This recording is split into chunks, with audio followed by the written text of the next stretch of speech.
Greetings from Greyhound Land. I'm Doc Elder, longtime voice of Eastern New Mexico University Athletics. My privilege today to be the host of Basketball Media Day for Eastern. We've got Josh Prock, the head coach of Greyhound women's basketball. And Coach, it's hard to believe, but you are going into your 6th year as the head coach here at Eastern. Yeah, Doc, it's been a tremendous 6 years. I mean, you look back on our time here, my family has loved it. We've had tremendous support and tremendous love and care for our team and our program and my family. The people here are just phenomenal, and we're excited to see what this 6th year can hold. Coach, I'd like to think the people would like you and your family anyway. Of course, I always point out that I won an award from the New Mexico Broadcasters Association for an interview that I did theoretically with you, but I think it was the fact that you had your kids come on. And so I think we'd love your family anyway, but looking at the success that you've had in those 5 years, I think you've more than earned your keep.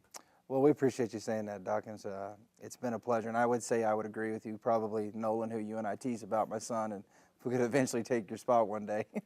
But yeah, Doc, I mean, we're definitely excited about this year, and we've had tremendous success in the past, you know, of where we've been, and you know, this year is no different. I mean, we're excited about I know these young ladies that we'll talk to here in a few minutes. We're excited about what they're going to be able to do and their teammates, and so it's going to be a fun year.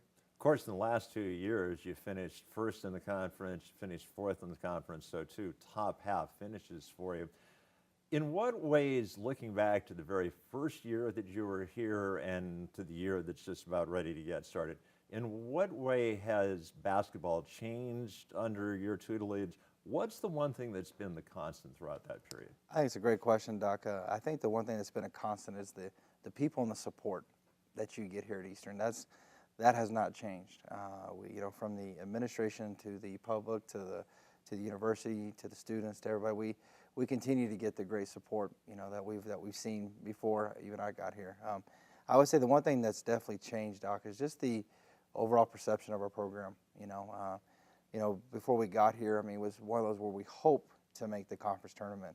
You know, we've gotten a mentality now where we're not hoping to make the conference tournament. We're trying to win this thing every year. You know, and that's the mentality. We want the championship mentality, and these girls have completely bought in, and we're excited to see what we can accomplish this year. A lot of people might just look at the relative finishes and say that last year was a disappointment in relation to the year before, but I look at it the other way. I look at where you were after the first round of the Lone Star Conference last year, the success that you had in the second round to get yourself that 4th place seed. Yeah, I think it's a testament to these young ladies, you know, and what we've been able to accomplish. I mean, because if you look at it, that part of you're talking about, the second go-around, we had to start on the road. You know, and these young ladies have been road warriors. I mean, we've probably had as good a road record as anybody in the conference over the last couple of years, and but that's a testament to their toughness and, you know, what we've been able to do. And I would agree, Doc, we started off slow, but we finished really strong, and we're excited to hopefully continue that momentum going into this year. Coach, it's going to be a little bit of the old, a little bit of the new, and the 3 young ladies that you brought along with you reflect that fact. We've got Treyanne Clay, we've got Shelby Jones, we've got Deja Johnson, and if you wouldn't mind, let's turn the attention over to the players here. And Treyanne, you're the little bit of the new. What got you to Eastern New Mexico University to play basketball? Coach Prock. I think Prock and Jennings, they just did a really good job showing me that it's a family-oriented team, and like they really care for not only our well-being as a player, but also as just a regular person. Of course, obviously, the coach and the assistant coach have to do a good job of selling, but if you kind of get a vibe that these players aren't going to be the type of people you want to hang out with, you're probably not going to sign. What was it about the players that you knew were going to come back that got you to sign? The players on my visit were very welcoming. They were open. They weren't shy because I was the new person around. Like, they just welcomed me with open arms. Even when I still wasn't committed, they were still very welcoming. Treyanne, I obviously have not had the chance to see you play basketball yet, so if you were to do a scouting report on yourself, what would be the MO on Treyanne Clay? Well, recently, Coach Prock has just put me at the 3. So previously in the past, I was a 4 and a 5. So now I'm playing the 3 and the 4. So I guess, I mean, yeah. That's a big change, absolutely. And from what you know about the Lone Star Conference, what excites you about the chance to play in that particular conference? I'm just excited for the competitiveness, and yeah. Very good. And a little chance to know you as a person. What are you going to be majoring in here at Eastern? Criminal justice. Very good. And as a matter of fact, I did get a chance to meet you when you came on your recruiting, so I actually knew the answer to that question. Let's switch the microphone over, and this young lady, no stranger to anybody in this part of the world. She was a standout basketball player just up the road, Shelby Jones. And Shelby, a lot of people may not realize you actually started out your college career in a different sport. Yeah, I did. I was in track to begin with, and then What made got the you over to change. basketball? Honestly, I don't know. I'm just kidding. No, Coach Prock, he recruited me. I mean, he was recruiting me in high school, and I was just dead set. I did not want to play no more. But I don't know what it was. I had a change of heart after my first track season, and that's kind of it. Coach Prock kind of persuaded me, and I was like, all right, I guess I'll give it a shot. So. Shelby, you went from at the beginning of your basketball career at Eastern to getting spot minutes, and you came in, and then every year you've just become a little more effective. And I don't know, you may have a different perspective, but a game down in Stephenville against Tarleton State where you had a double-double, it was like, yeah, this girl can play Division II basketball. Yeah, I don't know what it is about playing in Stephenville, but I just, I don't know what it is. I go down there and want to beat the crap out of them. I don't know. Well, Shelby, what, in terms of from the first team that you were a part of to this team, what do you think is the same about Greyhound women's basketball? What's going to be different about this year's squad? I think we've been big in the past, but I think having Trey out there at the 3, it gives us a little bit more of an advantage. So I think we're going to be bigger.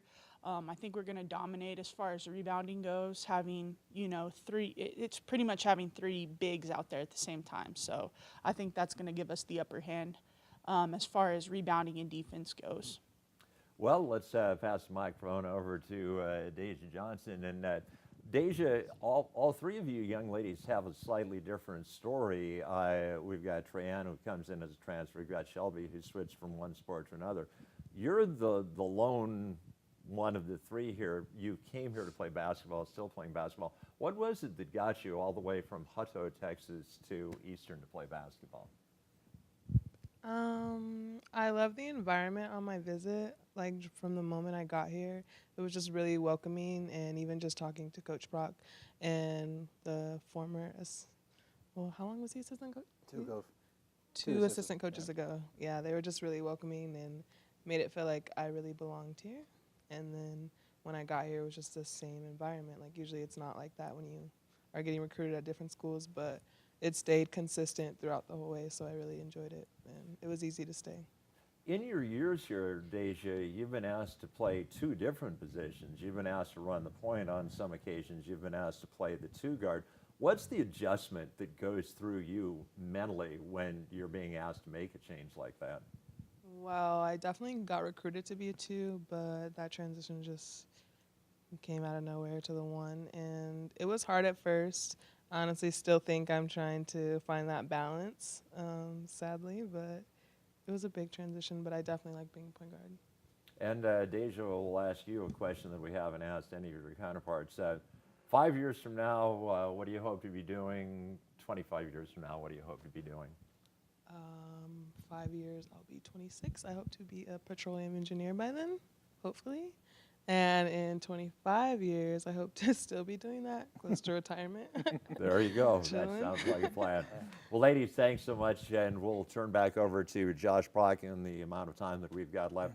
Coach, when is the season going to open for you, and when is the first game for you Lone Star Conference-wise? Our first actual game is October 29th against the University of Arizona. Of course, we're going to Trey's hometown of Tucson, Arizona, and being able to play in front of her family and friends. And we actually have another Arizona young kid on our team, Talasho Key Williams, and we're excited to take those 2 girls back to Arizona, but obviously everybody else as well. And So October 29th is when we'll kick it off, and then we follow there by November 4th. We play in the Pit in Albuquerque, so that's always a fun environment. And then we go right from there the 4th to Fort Collins, Colorado, November 6th to play Colorado State. So, you know, no slouches coming out of the gate, but it's something we like and it's something we want to do. And then November 29th is a Thursday night. It'll be our first home game in the conference, which is against Midwestern State University.